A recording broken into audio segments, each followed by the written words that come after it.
is Sky News with Stephen Dixon. Very good morning. The Crown Prosecution Service is to review its decision not to charge a police officer who was recorded apparently racially abusing a black suspect. The 21-year-old man from East London made the recording, later obtained by The Guardian, after being stopped by the Metropolitan Police. The CPS initially said charges should not be brought, as the remarks did not cause the man harassment, distress or alarm. Simon Newton reports. You'd always be in. Yeah, that's your problem. That's your problem. You're trying to tell me I'm racist. You're trying to tell me racist comment. It was the day after the London riots, and in Beckton, a young black man is arrested and starts recording on his mobile phone. You'll always have black skin colour. Yeah, no problem, mate. No problem. I hear this. Don't hide behind your colour, yeah? I get it all the time, officer. Don't hide behind your colour. The 21-year-old was arrested on suspicion of driving under the influence of drugs. Once at the station, he accuses police of trying to strangle him. You did strangle me, yeah? Don't worry, bro. Why did you strangle me? Why did you strangle me? Nathan John runs a youth charity. What did I do to you for you to strangle In me? that part, it's just not on. He believes police racism, although rare, still exists. I think incidents like this occur more often than we'd like to, believe. And unfortunately, I do hear young people from time to time tell me stories of physical abuse and verbal abuse that they suffer from police. But it's very disappointing, and it shouldn't be happening, not in this day and age. The recording obtained by The Guardian newspaper will ignite more debate about how much relations between the police and black community really have improved since the dark days of the 1980s.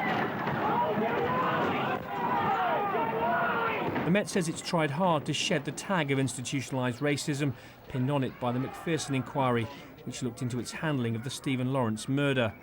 And some say this recording, however bad, doesn't reflect the Met of today.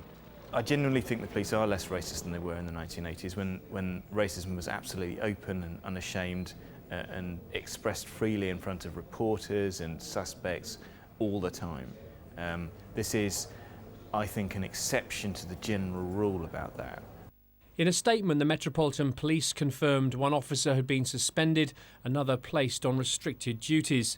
The MPS received a complaint alleging a man arrested on the 11th of August 2011 was subjected to discriminatory behaviour, racial remarks, assault and oppressive conduct or harassment. These are serious allegations. Any use of racist language or excessive use of force is totally unacceptable. The Independent Police Complaints Commission is now investigating the case.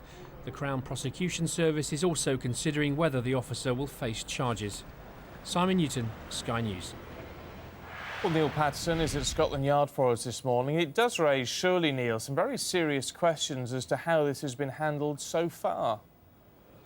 Yeah, indeed, by both the Metropolitan Police Service and, of course, the Crown Prosecution Service, because ultimately, once the case files are passed to the CPS, it is ultimately up to them to decide whether or not to proceed with charges.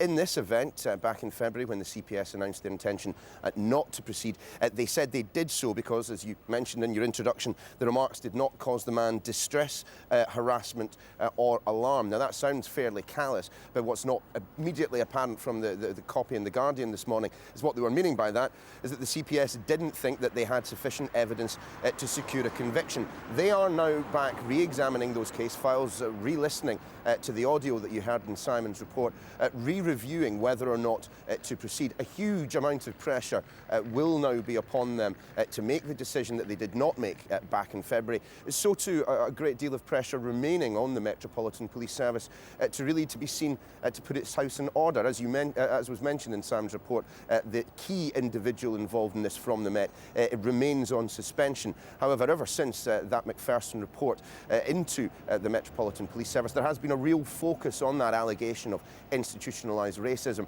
I don't think anyone here at the Met, or anyone indeed in London, would argue that the police has not made certain inroads into dealing with that particular problem.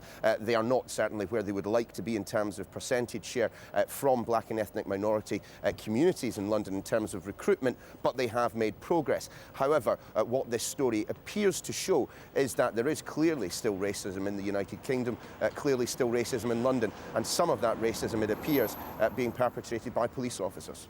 OK, Neil, thank you. Other news now, and the government